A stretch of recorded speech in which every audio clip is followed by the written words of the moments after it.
17ই November আমার জন্মদিন, আর আমার এই জন্মদিনটাকে স্পেশাল থেকে স্পেশাল করার জন্য এই মানুষটার সাথে যখন থেকে আমার পরিচয় হয়েছে দীর্ঘ 18 বছর, শুকর আলহামদুলিল্লাহ, এই 18 বছরে সে বিভিন্নভাবে আমার এই দিনটাকে বিভিন্নভাবে সারপ্রাইজ করেছে।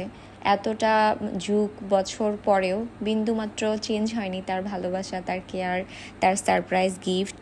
আর এর মধ্যে বরঞ্চ শুকর আলহামদুলিল্লাহ বছরে বছরে আরও বেড়েছে, বিভিন্নভাবে সারপ্রাইজ করেছে, খুশি করেছে। আমার বাবা মাকে অনেক বেশি ধন্যবাদ এবং ভালোবাসা, তাদের জন্য দোয়া আমাকে পৃথিবীতে এনেছে। দ্বিতীয়ত হচ্ছে গিয়ে এই মানুষটার প্রতি অনেক বেশি কৃতজ্ঞতা।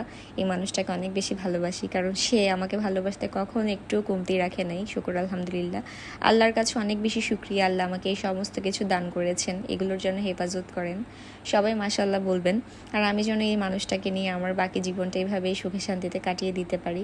উত্তম রিজিক বলতে কিন্তু ধন সম্পদ, জায়গা সম্পত্তি বোঝায় না। উত্তম রিজিক বলতে একজন মনের মতো জীবনসঙ্গীকে বোঝায়, যেটা আমাকে আল্লাহ দান করেছেন। আমি চাই আমার জীবনে যতটুকু সময় আছে সেই সব সময়টুকু আমি এই পরিবারটাকে নিয়ে সুখে শান্তিতে আমার জীবনটা কাটিয়ে দিই। সবাইকে অনেক ধন্যবাদ।